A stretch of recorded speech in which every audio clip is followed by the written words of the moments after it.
Past continuous tense और past imperfect tense और past progressive tense तीनों नाम से जाना जाता है इस टेंस को। रिकॉग्निशन इसका हो गया रहा था, रही थी, रहे थे। इसका स्ट्रक्चर हो गया अफर्मेटिव में subject plus was verb plus verb four plus object slash complement. मैं एक पत्र लिख रहा था, यानी रहा था, रही थी, रहे थे जिन हिंदी वाक्य के क्रियाओं के अंत में आए।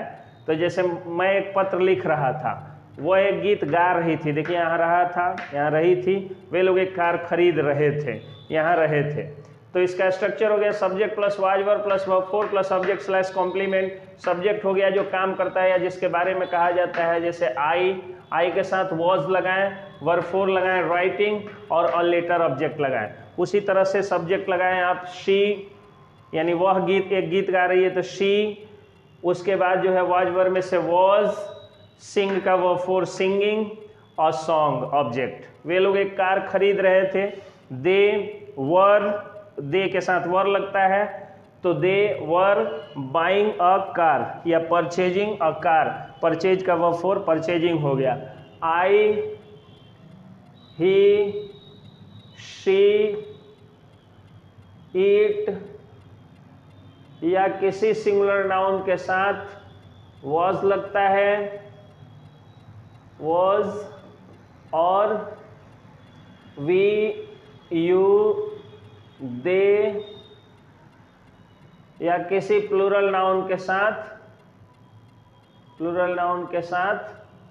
वर लगता है। इसको सामान्यतः लोग वेयर पढ़ देते हैं, वेयर नहीं वर पढ़ा जाता है। और जिसको आप लोग होयर पढ़ते हैं बिहार में लोग, उसको वेयर पढ़ा जाता है, यानी कहाँ।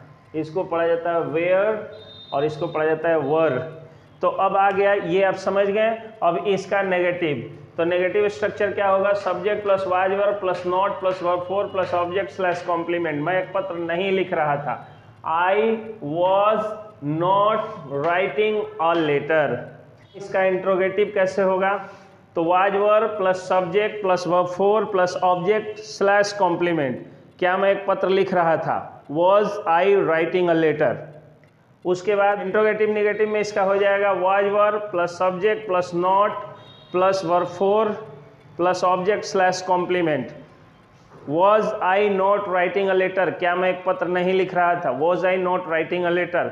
मैं एक पत्र क्यों लिख रहा था, W H interrogative. W H interrogative में हो जाएगा W H word plus was verb plus subject plus verb four plus object slash complement. Example यही इसी पे बनाते हैं। मैं एक पत्र क्यों लिख रहा था, वाई डब्ल्यू एच वर्ड हो गया, वाज वर्ब में से वाज आ गया, why was I subject, I writing a letter, why was I writing a letter. मैं एक पत्र क्यों लिख रहा था। W H interrogative negative, W H word plus was verb plus subject plus not plus verb four plus object slash complement. मैं एक पत्र क्यों नहीं लिख रहा था, why was I not writing a letter.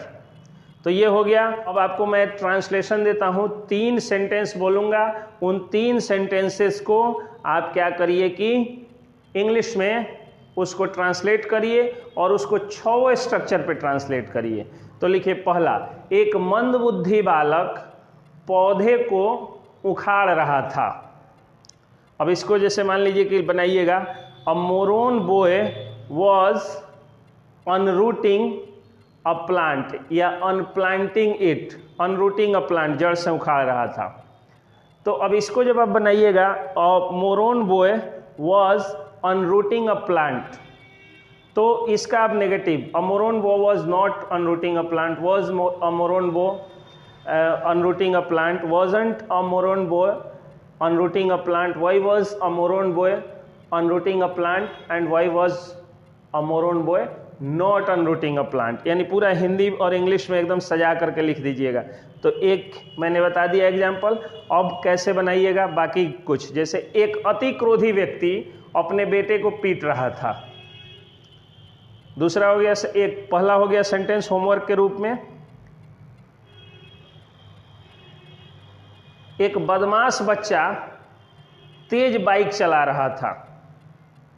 एक कंजूस आदमी अपने नौकर का वेतन काट रहा था। वेतन काटना का डिडक्ट इंग्लिश लगाइएगा, DEDUCT, डिडक्ट। चलिए दी।